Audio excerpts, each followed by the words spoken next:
That's not progress. The progress is healing the wound that the blow made, and they haven't even begun to pull a knife out, much less try and heal the wound. They won't even admit the knife is there. Hey everyone, firstly, thank you so much for the incredibly positive, supportive feedback on my last video. I actually didn't expect it, and I'm just really thankful to you. Thank you. In this video, I want to talk about one of my heroes, one of my great inspirations, and that is the narrative, the story of Malcolm X. You know, I've always loved the narrative metaphor of a man in prison. This has happened in stories such as The Shawshank Redemption, in which Andy Dufresne is wrongfully committed and imprisoned for a crime of killing his wife and her lover. Even though he's stuck in prison for the longest period of time, he has this inner transformation where he becomes a beacon of hope and a beacon of really productivity to the other prison mates. Over the 20 years that he spends in the prison, he redefines the entire prison system and leaves an amazing impact in the process of freeing himself. Another story with a great prison narrative is The Count of Monte Cristo. It's the story of Edmond Dantes, who's wrongfully imprisoned for the crime of conspiring with Napoleon Bonaparte, and he gets 14 years in the Chateau d'If in France, and when he finally emerges, through dire circumstance and through great luck and misfortune at the same time, he escapes from the prison. And when he arrives on the shore, ragged with clothes, completely starved, he comes across these pirates. And the pirates say, "Hey, what's your name?" And he says, Sinbad the sailor, which is the moniker for this channel, but also it's a metaphor for a man who's reinvigorating himself and redefining himself after a period of imprisonment. One of the great narratives that isn't like these other two fictional accounts is the story of Malcolm X. Malcolm X was the son of a preacher. His father was killed by the KKK. When he was young, Malcolm X left for Harlem. He became a drug dealer, a player. He would conk his hair, which is to say he would put chemicals in his hair to make it straight so that it would look more white. And he was all around just like a fiend of a human being. He said this himself in his autobiography. And eventually his axe caught up with him, and he was thrown in jail for cat burglary. In his time in prison, in his early days, people said Malcolm X was like Satan. That was his nickname in prison, because he would just prowl around his cell, cursing like a madman. He was going through drug withdrawals as well, but he was just going through this intense pain, this intense period of hatred. And in that time, he met this older man who was incredibly well-spoken, and he says, you should become a Muslim. That is the religion of our people.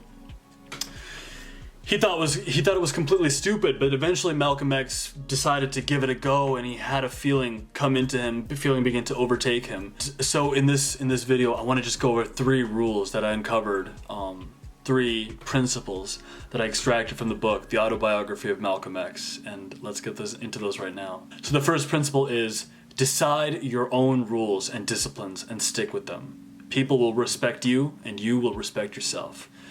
And the example of this is when Malcolm X first became a Muslim. He didn't know anything about being a Muslim, but he knew he had to not eat pork. He knew that was something he had to do. And so when he turned down pork for the first time, this is what he said. He said it was the funniest thing, the reaction and the way that it spread. In prison, where so little breaks the monotonous routine, the smallest thing causes a commotion of talk. It was being mentioned all over the cell block by night that Satan didn't eat pork. It made me feel very proud in some odd way. Of the universal images of the black man in prison and out was that he couldn't do without pork. It made me feel good to see that my not eating it had especially startled the white convicts. It is an emboldening thing to decide a new way to conduct yourself and see how people respond to you when you start doing it. It's usually a little bit of bewilderment, but then also respect. His second principle is the power of education. Always study new skills.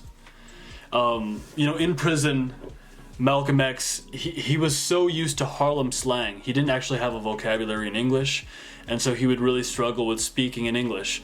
And so he made the decision to just handwrite the entire dictionary.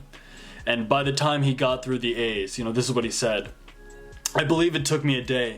Then aloud I read back to myself everything I'd written on the tablet. Over and over, aloud to myself, I read my own handwriting. I woke up the next morning thinking about those words. Funny thing, from the dictionary first page right now, that aardvark springs to mind." By the time Malcolm X got to the letter B's, it was good enough for him to be able to read books, and that opened up a whole new world to him. He says, "Anyone who has read a great deal can imagine the new world that is opened. Let me tell you something. From then until I left that prison, in every free moment I had, if I was not reading in the library, I was reading on my bunk. You couldn't have gotten me out of the books with a wedge." I had always known about the importance of reading, self-education, but it really only hit me emotionally, deeply hard, the power of it this year.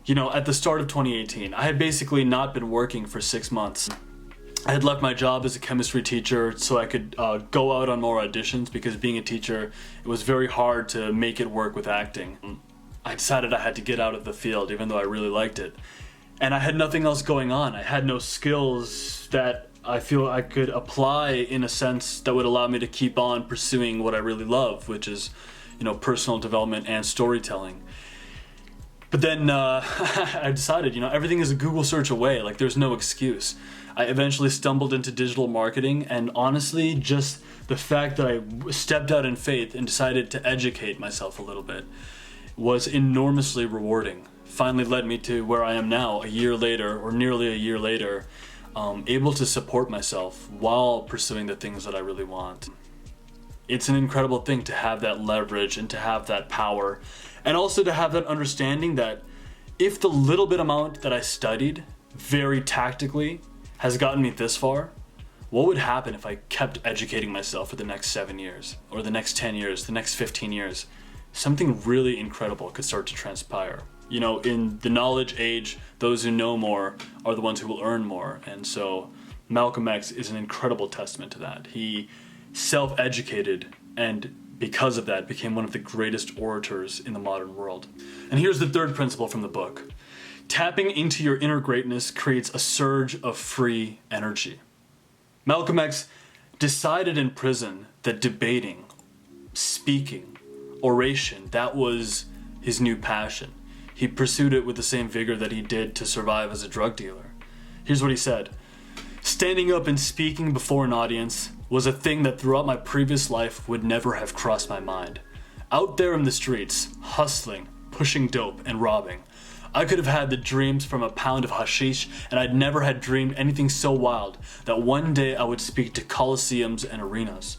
But I will tell you that right there, in the prison, debating, speaking to a crowd, that was as exhilarating to me as the discovery of knowledge through reading had been. Standing up there, the faces looking at me, things coming into my head and out of my mouth, while my brain searched for the next best thing to follow what I was saying. Once my feet got wet, I was gone on debating." I can completely resonate with this, because the first acting thing I'd ever done, I was 4 years old. That feeling of stepping out into the stage and just holding it, and also being willing to sit with the silence for a second before engaging with the audience. I was gone on it, as Malcolm X would say. And so the principle there is what turns you on? What form of self-expression really fills you up? It can be an incredible source of free energy to pursue that thing, especially in the modern world where the barriers to entry to express your artistry, they're all melting away. If you have an idea for a mobile app, some entrepreneurial endeavor, your personal music, your sketches, your drawing, your acting, there are outlets for it now, and really, it's all possible. And so, tapping into your inner greatness, creating a surge of free energy, always self-educating, always learning, always reading, and deciding on your rules and principles and deciding to stick with them. Malcolm X only made it to about 33 or so, and he left this incredible legacy just because he stuck with these principles as a man in prison. And if you feel that you're imprisoned, or you're imprisoned by bad habits, you're going through Satan's phase, I would encourage you to reflect on that great man, Malcolm X, the Black Prince of the Civil Rights Movement. He's an incredible inspiration to me, and I think those who follow suit in his principles well, for them, greatness will be coming. Cheers, guys. I'll see you next one. He friends with Poppy on Broadway. She like, ain't that you with the Muslims? You and Rizwan be moving things. It's your crew and them, what you do with them? Truancy, the bluest man. Yeah, mama said they was the Taliban. Hang around and